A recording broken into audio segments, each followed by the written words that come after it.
महाराष्ट्र में विधानसभा चुनाव में बस 1 महीने का वक्त बचा है। ऐसे में राष्ट्रीय स्वयंसेवक संघ यानी आरएसएस ने राज्य में बीजेपी के नेतृत्व वाले गठबंधन के पक्ष में समर्थन जुटाने के लिए व्यापक जनसंपर्क शुरू कर दिया है। बीजेपी का वैचारिक स्रोत माना जाने वाले संघ ने महाराष्ट्र में अपने सभी सहयोगी संगठनों के साथ समन्वय बनाकर पार्टी के पक्ष में माहौल बनाने की शुरुआत कर दी है।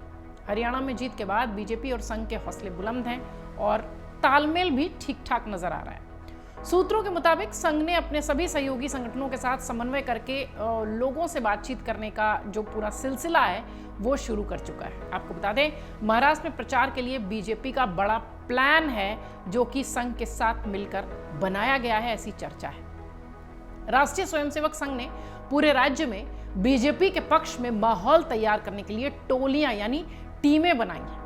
इन प्रत्येक टोलियों में 5 से 10 लोगों की टीम है जो लोगों के छोटे छोटे समूहों के साथ बैठकर सरकार की नीतियों के बारे में बातचीत करेगी, बताएगी। संघ की ये टोलियां अपने अपने इलाकों के मोहल्लों में स्थानीय नेटवर्क्स में परिवारों तक पहुंचेंगी और काम करेंगी।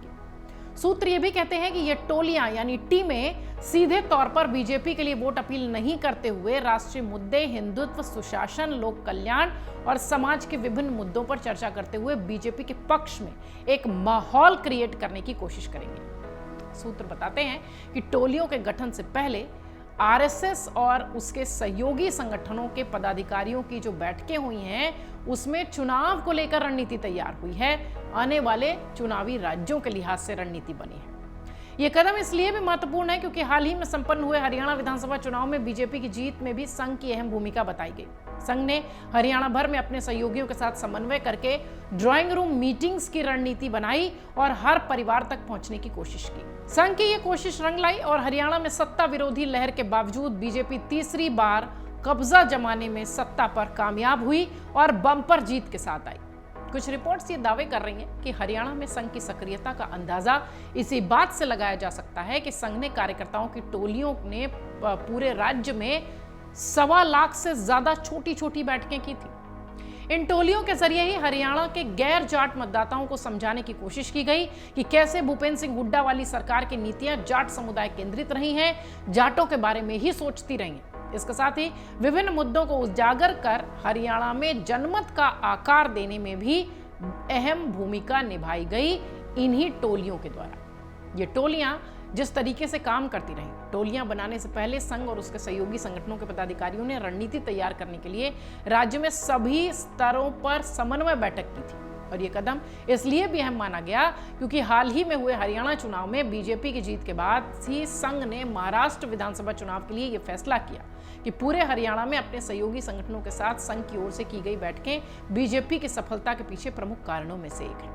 आपको ये भी बता दें, बीजेपी की जीत में संघ की भूमिका का अंदाजा इस बात से आप लगा सकते हैं कि बीते लोकसभा चुनाव में संघ की भूमिका बेहद सीमित रही थी और इसका नतीजा बीजेपी बहुमत के आंकड़े से पीछे रही थी। ऐसा कहा गया कि इस साल हुए लोकसभा चुनाव में बीजेपी के निराशाजनक प्रदर्शन के पीछे आरएसएस कार्यकर्ताओं में उत्साह की कमी का होना एक प्रमुख वजह थी। सूत्र ये भी कहते हैं कि विधानसभा चुनाव के दौरान अनुकूल जनमत तैयार करने में आरएसएस कार्यकर्ताओं की सक्रिय भागीदारी ने बीजेपी कार्यकर्ताओं में जोश भरा और पार्टी में कई लोगों को उम्मीद है कि हरियाणा की रणनीति को दोहराते हुए महाराष्ट्र में भी अनुकूल परिणाम मिलेंगे।